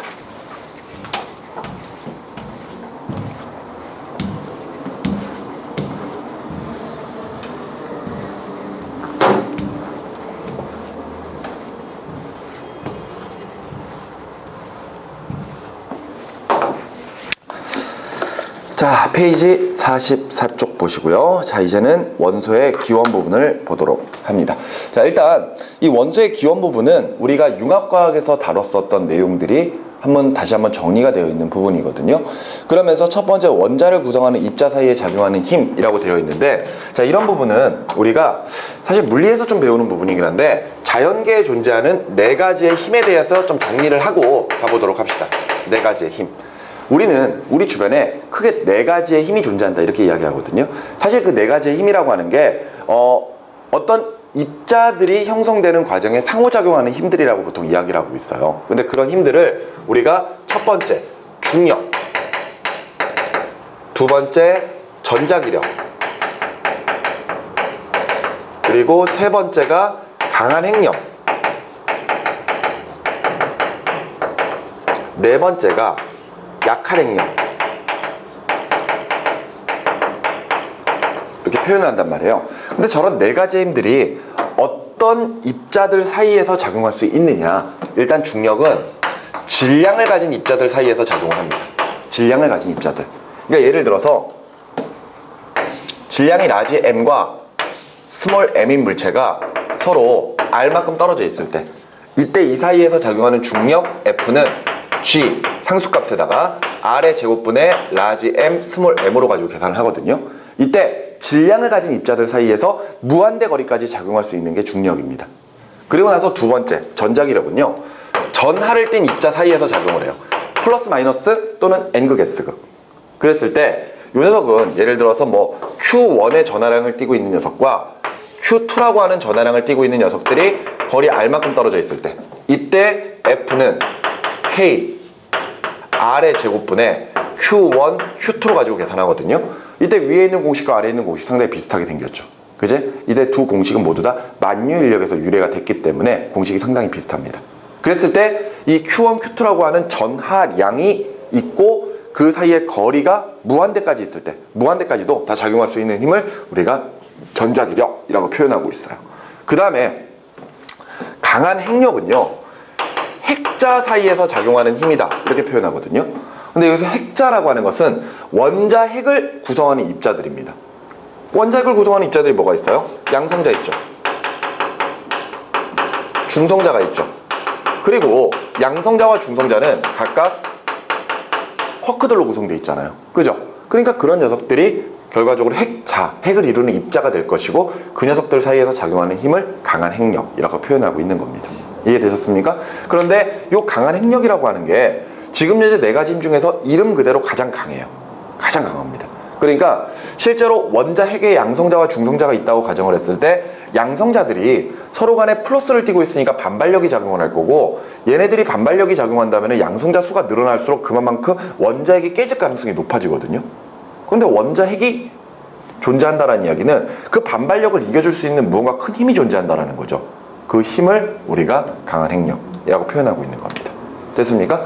자, 그리고 마지막 약한 핵력 같은 경우에는 핵 붕괴가 일어날 때, 그러니까 이번에는 반대로 핵이 깨지는 거예요. 그러니까 예를 들어서 알파 붕괴나 뭐 베타 붕괴 뭐 이런 것들이 있거든요. 근데 그런 핵이 붕괴될 때 헬륨이 튀어나오거나 전자가 튀어나오거나 이런 식의 붕괴가 일어날 수 있습니다. 그때 작용하는 힘을 약한 핵력이라고 표현하고 있어요. 그런데 이때 요 네 가지 힘 중에서 가장 강한 힘은 앞서 이야기했던 강한 핵력, 그리고 가장 약한 힘은 약한 핵력이 아니라 중력이에요. 중력이 제일 약합니다. 알겠어? 근데 어찌됐건 이렇게 자연계에 네 가지의 힘들이 존재를 하고요. 중력과 전자기력은 무한대 거리까지 작용을 합니다. 근데 강한 핵력이나 약한 핵력은 매우 가까운 거리에서만 작용할 수 있는 힘이다. 뭐 이 정도까지만 알아두시면은, 여기 우리가 지금 여기 내용 살펴보는 거랑 그다음에 물리 준비하는 학생들도 이런 부분을 알아두시면은 특별히 뭐 문제가 될 건 없습니다. 아주 도움이 많이 될 거예요. 알겠죠? 이런 식으로 네 가지 힘들이 존재한다. 여기까지 정리하고, 그러면 원자를 구성하는 입자들 사이에서 어떤 힘이 작용하냐 이거죠. 그지? 그러면 거기에 보시면 전기적 인력, 전기적 반발력 있죠. 그거 다 뭐야? 요거잖아. 왜 그럴까? 예를 들어서 원자핵을 구성하고 있는 양성자들이 플러스를 띠고 있으니까 반발력 작용하죠. 그리고 원자핵이 플러스를 띠고 있고 전자가 마이너스를 띠고 있으니까 인력 작용하죠. 그러니까 결과적으로 원자 내에서는 전자기력이 작용한다, 이렇게 볼 수 있는 거야. 그 다음에 그 밑에 보시면 강한 핵력도 있잖아요. 왜? 핵자, 원자핵을 구성할 때 강한 핵력이 필요할 거 아니에요. 맞죠? 그러니까 원자 사이에, 지금 원자를 구성하는 입자 사이에서 작용하는 힘은 전자기력과 강한 핵력이 있다, 이렇게 정리할 수 있습니다. 근데 여기 하나 더 추가할 수 있겠죠. 뭐가 있습니까? 뭐가 있어요? 중력이 있어요. 중력. 맞지? 왜냐하면은 분명히 질량이 작긴 하지만 분명히 얘네들은 질량을 가지고 있잖아. 그럼 중력도 있어요. 그런데 일단 워낙 질량이 작기 때문에 중력 같은 경우는 크게 작용하지 않는다라고 보고, 특히나 이 두 가지가 원자 사이에서, 원자 내에 있는 입자 사이에 작용하는 힘이다, 이렇게 우리가 정의를 내리고 있는 겁니다. 여기까지 되셨습니까? 자, 계속 이어서 핵융합을 볼 건데, 자, 핵융합 보기 전에 우리가 핵반응이라고 하는 게 있거든요. 말 그대로 핵에서 일어나는 반응들이에요. 이 핵반응을 크게 두 가지로 봅니다. 핵융합 반응과 핵분열 반응. 요 두 가지를 우리가 묶어서 핵반응이라고 하거든요. 근데 말 그대로 핵융합은 핵이 합쳐지는 거예요. 핵분열은 핵이 쪼개지는 겁니다. 핵융합의 대표적인 예는 여러분들 융합과학 때부터 봤던 질량수, 원자번호 1번의 질량수 1자리 수소가 원자번호 2번 질량수 4자리 헬륨으로 바뀔 때 4개가 한 번에 헬륨으로 바뀌는 것, 이런 것들을 우리가 핵융합 반응이라고 합니다. 이러면서 에너지가 방출되죠. 그죠? 이런 반응이 우주의 초기에서도 일어났었고, 그 다음에 지금 현재 태양과 같은 주계열성 내부에서도 일어난다. 아마 이런 것들 배운 적이 있을 겁니다. 이런 반응이 핵융합 반응이에요. 그러니까 수소핵들이 합쳐져서 헬륨핵이 되는 거, 그지? 이런 것들이 바로 이제 핵융합 반응. 그 다음에 핵분열 같은 경우에는요, 말 그대로 핵이 쪼개지는 거거든요. 이때 핵분열 반응을 우리가 어디서 볼 수 있냐면은 원자력 발전소. 원자력 발전소에서 우리가 예를 들어 우라늄이나 아니면 그런 방사성 원소들 같은 거 있잖아요. 우라늄 같은 플루토늄 이런 식의 그 재료들, 방사성 동위원소를 가지고 있는 그런 원소들을 쪼개가지고 토륨이나 아니면 이런 것들로 바꿔나가면서 우리가 에너지를 생산하거든요. 그랬을 때 그 과정에서 일어나는 게 핵분열입니다. 그런데 우리 원자력 발전소 하면은 항상 위험성에 노출되어 있다고 이야기하잖아요. 맞죠? 그 이유가 우리가 원자력 발전소에서 재료로 사용하고 있는 우라늄이나 아니면 플루토늄 이런 것들이 방사성 물질이란 말이에요. 그러니까 방사선을 내놓을 수 있는 원소들이거든요. 그러니까 그 방사선이 방출되다 보니까 굉장히 위험하다 이렇게 이야기하고 있는 거예요. 그런데 우리가 그걸 사용하고 있는 이유는 결과적으로 막대한 양의 에너지가 발생하기 때문이야. 그래서 실제로 우리나라에 있는 원자력 발전소에 요즘 좀 문제가 생겨가지고 뭐 원자력 발전소 하나의 가동이 잠깐 중지가 돼버리면은 막 거기에 대해서 경보 내리고 막 그러잖아요. 전기 생산량이 줄어들었으니까 전기 막 쓰면 안 돼요. 막 이렇게 막 이야기하잖아요. 특히 여름 같은 데 좀 많이 그러죠. 뭐 작년에 여름에 블랙아웃인가 뭔가 해가지고 갑자기 대규모 정전이 일어날 수 있다. 막 이렇게 막 이야기를 했었었는데, 그 정도로 원자력 발전소가 우리나라의 전기 생산에 차지하는 비율이 굉장히 높거든요. 그런데 어찌됐건 그런 원자력 발전소에서는 위험성을 감수하고 그렇게 원자력 발전을 하고 있는 거야. 그런데 원자력 발전소에서 쓰고 있는 핵분열보다 핵융합은 에너지를 발생시키는 양이 똑같으면서도 예를 들어서 방사선 같은 게 전혀 발생하지 않아요. 그럼 이거 쓰는 게 좋은데 왜 이걸 쓰고 있느냐? 간단해. 핵융합을 하기 위해서는 태양 내부의 온도와 압력 정도가 돼야 되기 때문에 아직까지는 우리가 그런 기술을 사용할 수가 없는 겁니다. 그래서 언젠가는 핵융합을 쓰게 되면은 그때는 원자력 발전소의 위험 같은 것들을 크게 신경 쓰지 않아도 되겠죠.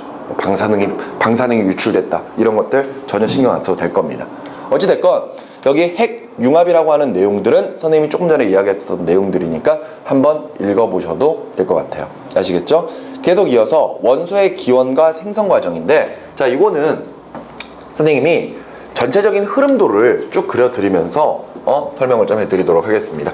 우리가 어차피 원소의 기원에 관련된 내용으로 가지고 보고 있는 거기 때문에 이런 식으로 우리가 정리를 좀 해주시면 될 것 같아요. 자, 앞에 보세요. 자, 우주의 시작을 우리가 빅뱅이라고 하죠. 빅뱅.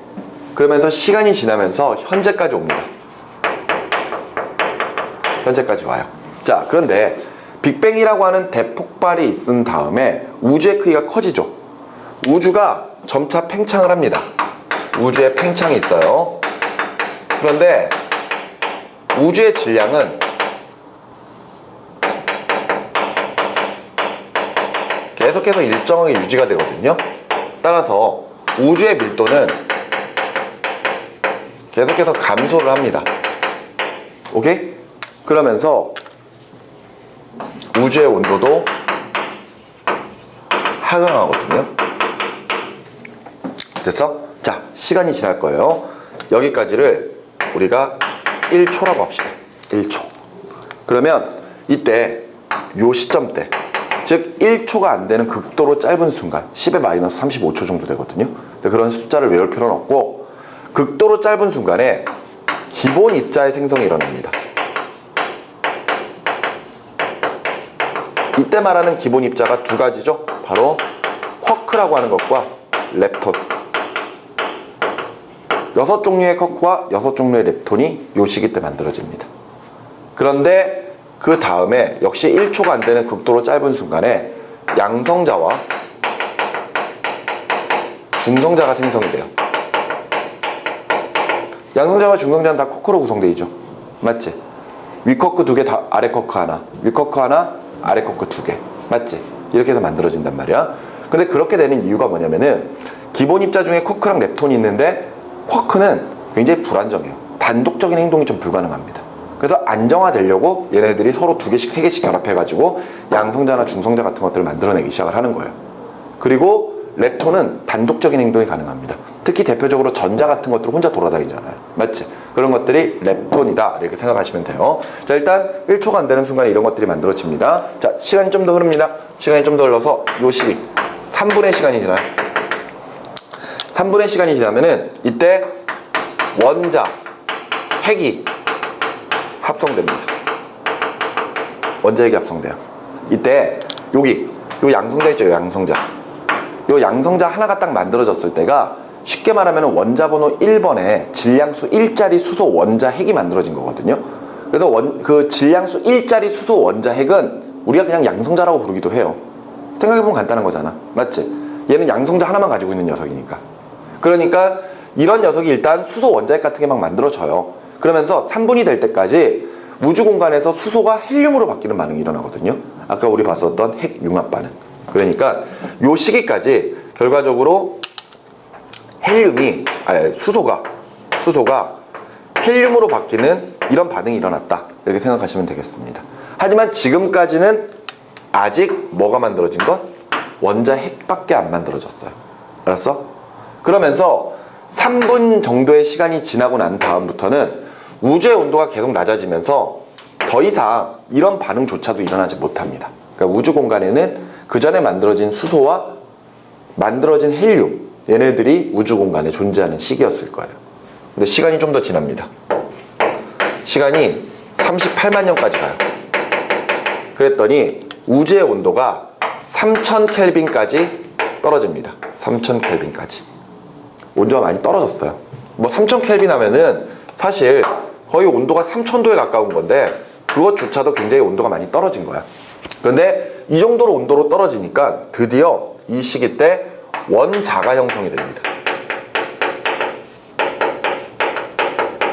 그러니까 만들어져 있던 수소 원자핵이 전자 하나를 붙잡고 헬륨 원자핵이 전자를 2개를 붙잡아서 원자가 형성이 되는 시기가 바로 38만 년대예요. 드디어 이제 원자가 형성됩니다. 그런데 아직까지도 우리 우주 공간 내에는 수소나 헬륨 같은 원자밖에 존재하지 않아요. 그러면 실제로 우리 주변에 있는 약 110여 가지의 그런 원소들은 어떻게 만들어진 것이냐? 38만 년 이후로 드디어 별의 생성과 소멸 단계를 거칩니다. 그러면서 점차 무거운 원소가 합성이 되기 시작을 한 거죠.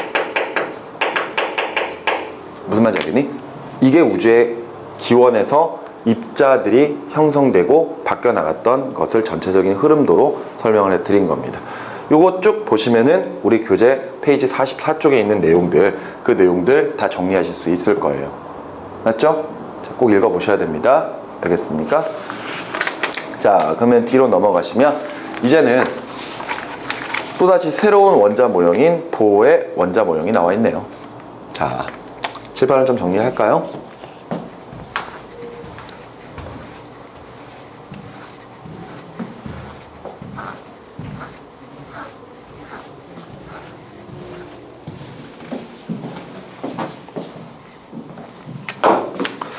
어디 보자. 뒤에 우리가 2점짜리 문제를 봤을 때 지금 우리가 하고 있는 문제가 좀 많은가?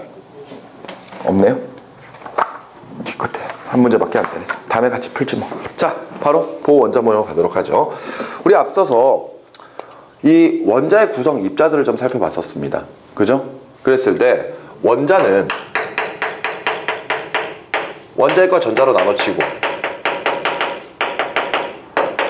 그리고 원자핵은 다시 양성자와 중성자로 나눠지고 그러면서 우리는 원자 모형이라고 하는 것을 크게 세 사람의 원자 모형을 봤단 말이에요. 이때 제일 먼저 봤던 게 돌턴의 원자 모형이었습니다. 원자설을 주장했던 돌턴은 원자가 하나의 구다 이렇게 생각을 했죠. 맞지? 근데 이후에 톰슨에 의해서 원자 모형이 바뀝니다. 원자는 전자를 듬성듬성 가지고 있는 구조다, 이렇게 생각하게 되죠. 근데 그 이후로는 러더퍼트가 등장을 하거든요. 러더퍼트의 원자 모형은 가운데 원자핵이 있고 주변에 전자들이 돌고 있는 구조, 이런 구조들을 생각을 했단 말이에요. 됐어? 그러면 지금 현재 원자 모형들이 이렇게 바뀌어 나가게 된 계기는 결과적으로 원자의 구성 입자의 발견입니다.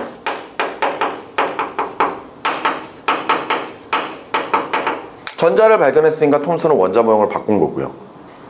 원자 핵이 발견됐으니까 러더퍼트는 원자 모형을 바꾼 거잖아. 맞지? 이런 식으로 원자의 구성 입자가 달라 발견되니까 새로운 원자 모형들이 계속해서 등장을 했던 거거든요. 자, 근데 이제 우리가 보게 되는 페이지 45쪽에 보의 원자 모형은 입자의 발견 때문에 나타난 게 아니죠. 보의 원자 모형. 보세요. 이때 이제 보의 원자 모형이 나오게 된 계기는 결과적으로 러더퍼트의 원자 모형에서 수정을 해야 될 내용이 있었기 때문입니다. 알겠습니까?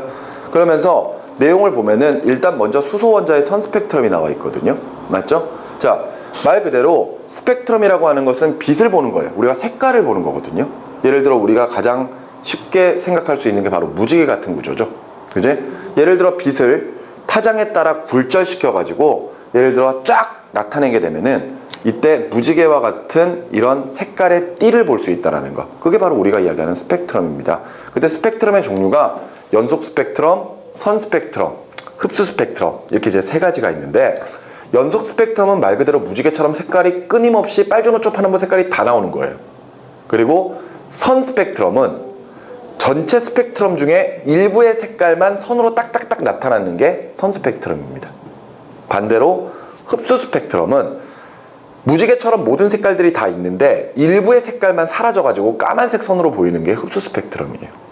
그런데 이때 수소를 방전관에 놓고 방전을 시키면 빛이 나오는데 그 빛을 분광기를 통해서 관찰을 해 보았더니 스펙트럼이 관찰되더라 이거야. 그런데 이때 수소의 스펙트럼을 살펴보면요,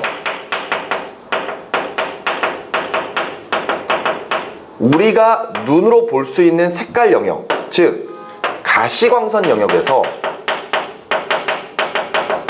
색깔이 나타나야 되거든요. 다른 영역은 우리 눈에 안 보여. 이때 가시광선 영역은 빛의 파장이 400 나노미터 정도에서 700 나노미터 정도 됩니다. 아, 혹시 길이 단위를 알고 계시나요? 길이 단위? 너 나노미터가 얼마 정도 되는지 알아? 왜 1mm 있지? 1mm. 1mm가 1000 마이크로미터예요.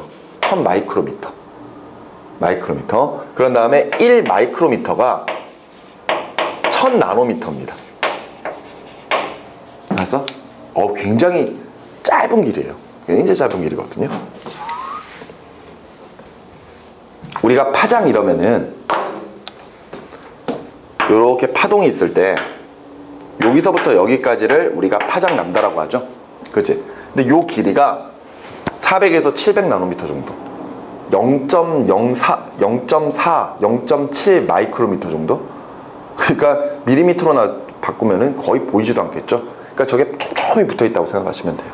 알겠어?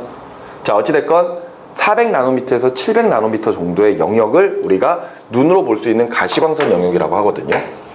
가시광선 영역. 근데 수소를 방전관에 넣고 빛을, 고전압을 걸어서 빛을 방출시켜 가지고 그것을 분광기를 통해서 보면은 여기에 선들이 이렇게 나타난다 이거야. 이렇게 나타나더라 이거지. 알겠어? 그런데 우리 눈에 선이 보인다, 색깔이 보인다라는 것은 에너지가 우리 눈으로 들어오고 있다는 뜻이거든요. 이때 러더퍼트가 원자 모형을 이야기하면서 이 전자가 가지고 있는 에너지에 대한 이야기를 합니다. 자, 이때 어떤 이야기를 하냐면요, 가운데 원자핵이 있고요, 그리고 나서 주변에 전자들이 있는데 그 전자들이 원자핵 주변을 이렇게 돌면서 원자핵에서 얼마만큼 떨어져 있느냐, 그 거리에 따라 에너지의 크기가 결정될 거라고 생각을 했었어요. 그랬을 때 전자가 원자핵에 가까이 갈수록 에너지가 줄어들 거야 라고 생각을 했고요, 반대로 전자가 바깥쪽으로 나올수록 에너지가 커져야 돼. 이렇게 생각을 되는 거죠. 그런데 가지고 있던 에너지가 작아진다는 것은 그 에너지를 밖으로 버린다는 뜻이거든요. 따라서 에너지가 작아진다는 게 결과적으로 에너지를 방출한다. 그때 그 방출하는 에너지가 결과적으로는 빛의 형태로 보일 거라 이거예요. 마찬가지로 에너지가 커진다는 것은 그만큼 에너지를 흡수해야 된다. 즉 빛 자체를 흡수해야 된다. 뭐 이런 식으로 우리가 설명할 수가 있는 거죠. 이해됐습니까? 근데 여기선 선이 나타났잖아요. 선이 나타났다? 우리 눈에 보였다? 그 말은 결과적으로 수소가 에너지를 방출했다는 뜻이거든. 그러니까 결과적으로 에너지를 방출할 수 있으려면은 수소가 가지고 있는 전자가 안쪽으로 들어가야 돼요. 여기까지 이해가 되시나요? 그런데 러더퍼트가 당시에 요 원자 모형을 제안을 했을 때 이런 이야기를 하거든요. 전자가 원자의 근처에서 빙글빙글 돌 때 어느 거리에서나 전자가 존재할 수 있다라고 생각을 했습니다. 그 말인즉슨 전자가 빙글빙글 돌면서 원자의 근처로 이렇게 가까이 들어갈 수가 있는 거예요. 이렇게. 무슨 말인지 이해가 되시나요? 그래서 원자에게 어느 영역에서나 전자들이 존재할 수 있어. 그러면은 안쪽으로 들어갈수록 에너지가 작아지니까 전자가 안쪽으로 들어갈수록 에너지가 작아지되 굉장히 다양한 에너지를 가질 수가 있는 거거든요. 그렇다는 것은 방출할 수 있는 에너지도 매우 다양하게 존재를 하는 겁니다. 맞죠? 그러면 다양한 형태의 에너지를 방출한다면 우리는 다양한 형태의 빛을 봐야 돼요. 그럼 다양한 형태의 빛을 본다는 이야기는 쉽게 말해서 무지개처럼 빨주노초 파란보의 색깔들이 다 보여야 된다는 이야기지. 그랬는데 실험 결과는 다르더라 이거야. 실험 결과는. 이거는 실제 사실이잖아요. 러더퍼트는 이렇게 예측을 하거든. 그런데 실제 관측 결과는 이랬다라는 거죠. 그러니까 선들이 뚝뚝뚝뚝 나눠서 나왔다는 이야기는 결과적으로 수소가 방출할 수 있는 에너지가 모든 에너지, 즉 연속적인 에너지를 방출하는 게 아니라 불연속적인 에너지를 방출해야 된다라고 설명해야 되는 거거든요. 그런데 러더퍼트의 원자 모형으로는 이게 설명이 안 되죠. 거기다가 또 하나의 문제는 무한대에 있던 전자가 원자핵으로 가서 충돌을 하게 되면요, 결과적으로 원자핵 자체가 깨진다고 보시면 되거든요. 원자가 존재할 수 없다고 보시면 됩니다. 그런데 이걸 계산을 해보면 이거를 실제적으로 전자가 무한대 거리에서 원자핵까지 와서 충돌해가지고 그 원자가 깨지는 그 시간까지를 역학적으로 계산해 보잖아요. 그러면 1초가 안 되는 시간이 걸립니다. 1초가 안 되는 시간. 전자가 거의 빛에 가까운 속도로 움직이거든요. 그러면 무한대 거리에서 아무리 멀리 떨어졌다고 하더라도 빛의 속력에 가까운 속력으로 움직이면은 충돌하는데 얼마 안 걸릴 거거든. 원자 자체가 존재할 수 없다는 이런 모순이 걸려버리는 거야. 이해가 되니? 그래서 보어는 지금 우리가 보고 있는 것처럼 수소 원자의 선 스펙트럼, 수소 원자의 선 스펙트럼이 왜 나오지? 왜 저렇게 나오지? 이거와 원자의 불안정성, 러더퍼트 의견대로라면은 전자가 와서 충돌해버리니까 없어져 버릴 거 아니야. 그것을 해결하기 위해서 자신이 새로운 원자 모형을 제안했다. 이렇게 생각하시면 되겠습니다. 여기까지 이해가 되셨나요? 자, 이런 내용이고, 특히나 요거 이제 그림에서 문제 많이 보죠. 이 그림 문제에서 되게 많이 보죠.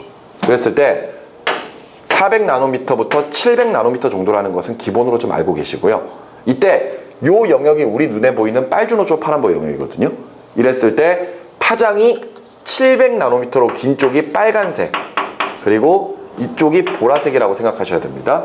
그래서 빨간색 쪽으로 갈수록 빛의 파장은 길어져요. 아시겠나요? 빛의 파장은 길어집니다. 파장 뭐라고? 요거 파장. 알았지? 그런데 빛은 색깔이 다르고 파장이 달라도 항상 진행하는 속력은 똑같거든요. 그러니까 속력을 우리가 C, 광속이라고 쓰죠. 광속은 항상 일정합니다. 근데 이 광속을 진동수에다가 파장 람다를 이렇게 곱하거든요. 그러니까 이쪽으로 갈수록 파장이 길어진다면은 진동수는 어떻게 될까? 작아지게 돼. 무슨 말인지 알겠니? 진동수가 작아져요. 근데 빛이 가지고 있는 에너지는 진동수에 비례하거든요. 따라서 진동수가 작아질수록 에너지도 작아집니다. 가시광선 영역 중에서 가장 파장이 긴 빨간색이 진동수가 제일 작고 에너지도 제일 작아요. 그리고 보라색 같은 경우가 파장이 가장 짧고 진동수가 제일 크고 에너지도 가장 큽니다. 여기까지 이해가 되셨습니까? 요 정도까지. 따라서 요렇게 지금 선들이 나타났을 때 이 선들이 각각 파장도 다르고 진동수도 다르기 때문에 에너지가 다르다. 근데 이때 요 가장 파장이 긴 빛이 에너지가 가장 작고 이쪽으로 갈수록 에너지가 커진다. 우리가 여기까지 우리가 해석을 할 수가 있는 거죠. 됐습니까? 선생님이 조금 전에 했던 요 내용이 바로 페이지 45쪽 아래 보면은 사이언스 디저트의 파동으로서의 빛, 거기에 보면은 이때 빛의 에너지는 진동수에 비례하고 파장에 반비례한다. 요 말 나와 있죠. 그지? 이 이야기예요. 파장이 길어질수록 진동수 작아지고 에너지도 같이 작아집니다. 요 이야기죠. 되셨습니까? 우리가 이제 보의 원자 모형 살펴볼 건데, 자, 이런 식으로 보의 원자 모형은 뭔가 새로운 입자의 발견 때문이 아니라 말 그대로 러더포트의 원자 모형에서 해결하지 못한 바로 이 수소 원자의 선 스펙트럼을 설명하기 위해서 제안된 새로운 원자 모형이다 라고 하는 사실 알아두시기 바라고요. 페이지 46쪽부터는 다음 시간에 진행을 하도록 하겠습니다. 대신에 이 46쪽부터 뒤쪽에 오비탈까지 미리 한 번 정도는 읽어보시고 들어오시는 게 좋을 것 같습니다. 빠르게 진행을 좀 해야 될 것 같거든요. 자, 오늘 수업 여기까지입니다. 수고하셨어요.